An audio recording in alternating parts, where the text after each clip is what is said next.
Good morning, good afternoon, good evening, good night, depending on, where you are in this world. God bless you. This is Gloria White coming to you from Utah, USA. Today we are in the New Jerusalem Holy Bible, and we are continuing in 2nd Maccabees, and we are in section 7, which is the conflict with Nichonur, general of Demetrius I, the day of Nichonur. And then the title before chapter 14 is Alcimus, the high priest, intervenes. Chapter 14. 3 years after this, Judas and his men learned that Demetrius, son of Seleucus, had landed at the port of Tripolis with a strong army and a fleet, and that he had occupied the country and had killed Antioch and his tutor Lysias.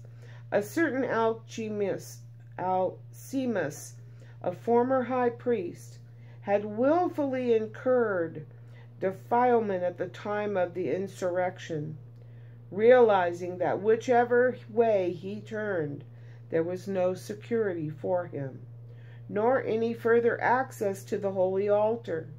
He went to King Demetrius in about a year 151 and presented him with a golden crown and a palm, together with the traditional olive branches from the temple. There, for that day, he let the matter rest. Presently he found an opportunity to further his mad plan. When Demetrius called him into his council and questioned him about the dispositions and intentions of the Jews, he replied, "Those Jews called Hasidians, who are led by Judas Maccabees, are warmongers and rebels who are preventing the kingdom from finding stability.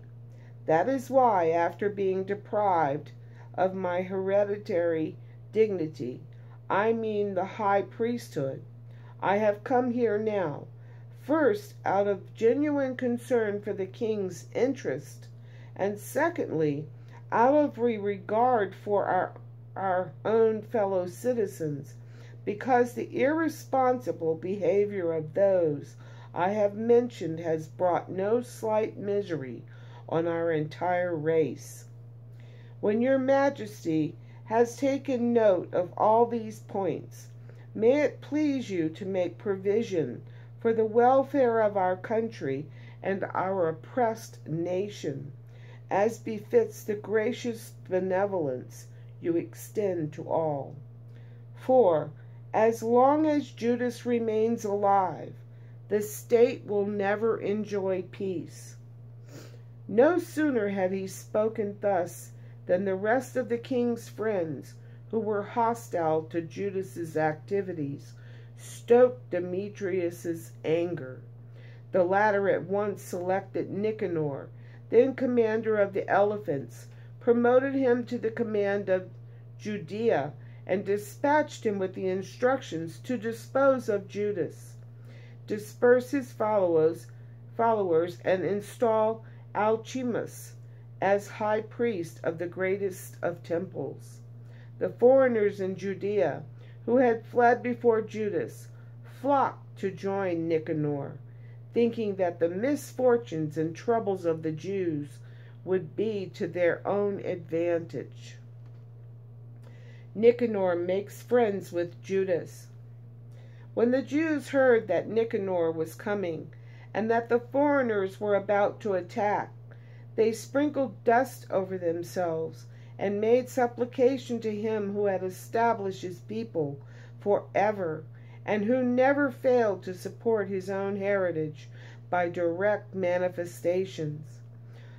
On their leader's orders, they at once left the place where they were and confounded the enemy at the village of Desua. Simon, brother of Judas, engaged Nichonur, but owing to the sudden arrival of the enemy, suffered a slight reverse.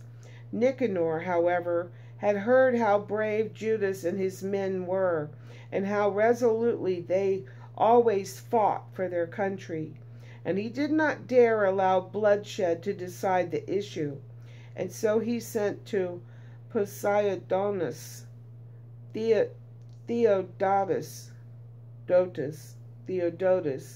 and Mattathias to offer the Jews pledges of friendship and to accept theirs. After careful consideration of his terms, the leader communicated them to his troops, and since they were all clearly of one mind, they agreed to the treaty. A day was fixed on which the respective leaders were to meet as individuals. A litter came out from either side, and seats were set up. Judas had posted armed men in strategic positions in case of a sudden treacherous move by the enemy. The leaders held their conference and reached agreement. Nichonur took up residence in Jerusalem and did nothing out of place there. Indeed, he sent away the crowds that had flocked to join him.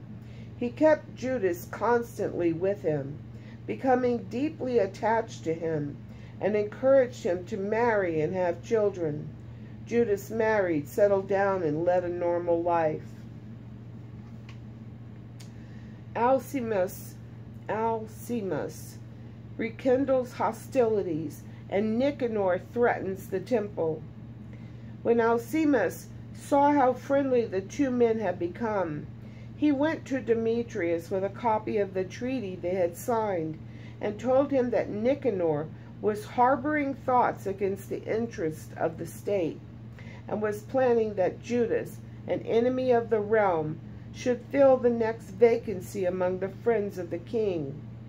The king flew into a rage.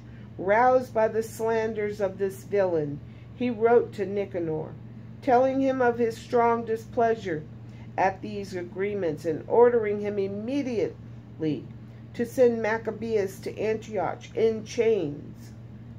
When the letter reached Nichonur, he was very much upset, for he disliked the prospect of breaking an agreement with a man who had done nothing wrong.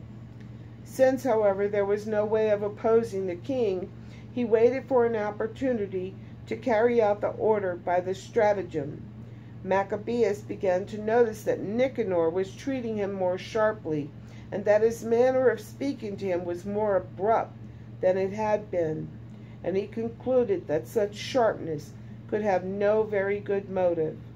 He therefore collected a considerable number of his followers and got away from Nichonur. The latter, realizing that the man had well and truly outmaneuvered him, went to the greatest and holiest of temples, when the priests were offering the customary sacrifices, and ordered them to surrender Judas. When they protested on oath that they did not know where the wanted man could be, he stretched out his right hand towards the temple and swore this oath: If you do not hand Judas over to me as a prisoner, I shall raze the dwelling of God to the ground. I shall demolish the altar, and on this very spot I shall erect a splendid temple to Dionysus. With these words he left them. The priests stretched out their hands to heaven, calling on him who has at all times, done battle for our nation. This was their prayer: O Lord, in need of nothing, it has pleased you that the temple where you dwell should be here with us. Now, therefore, Holy Lord of all holiness, preserve for him from all profanation this house, so newly purified. The death of Rhesus. Now a man called Rhesus, one of the elders of Jerusalem, was denounced to Nichonur. He was a man who loved his countrymen and stood high in their esteem, and he was known as the father of the Jews because of his kindness.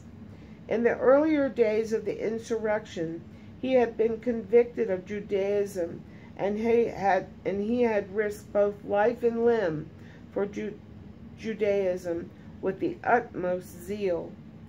Nichonur, by way of demonstrating the enmity he had for the Jews, sent over 500 soldiers to arrest him, reckoning that if he eliminated this man, he would be dealing them a severe blow.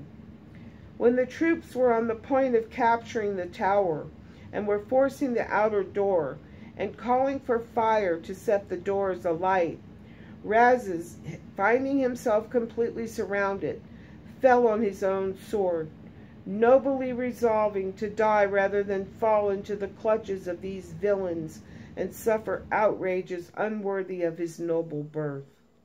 But in the heat of the conflict, he missed his thrust, and while the troops swarmed in through the doorways, he ran nimbly upstairs to the parapet, and manfully threw himself down among the troops.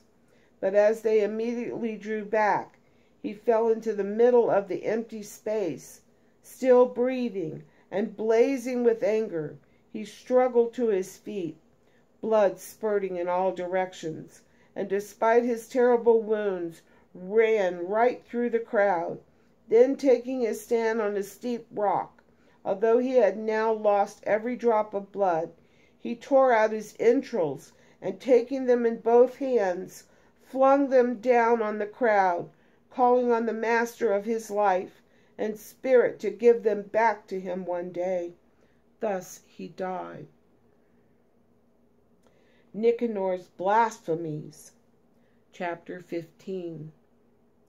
Nichonur heard that Judas and his men were in the neighborhood of Samaria, so he decided to attack them, at no risk to himself, on the day of rest. Those Jews who had been compelled to follow him said, "Do not massacre them in such a savage, barbarous way.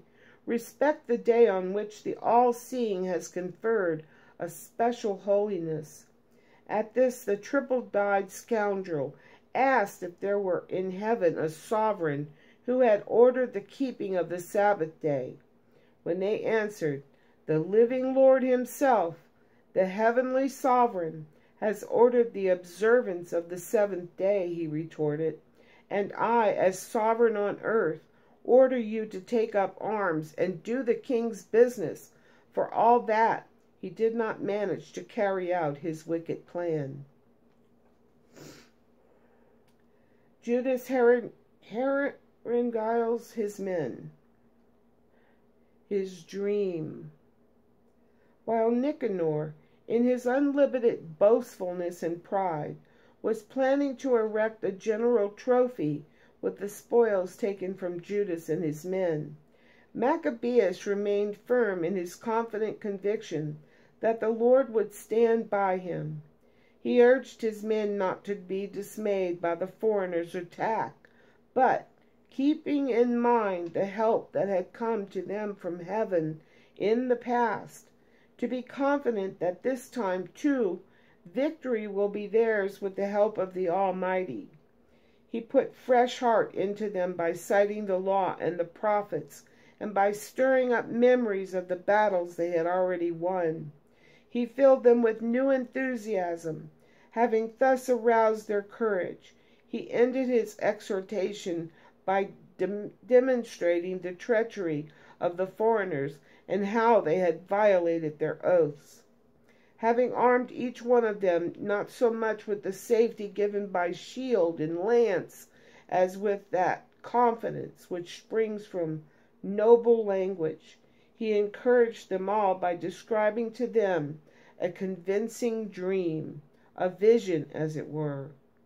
What he had seen was this: Onias, the former high priest, that paragon of men, modest of bearing and gentle of manners, suitably eloquent and trained from boyhood, in the practice of every virtue. Onias was stretching out his hands and praying for the whole Jewish community.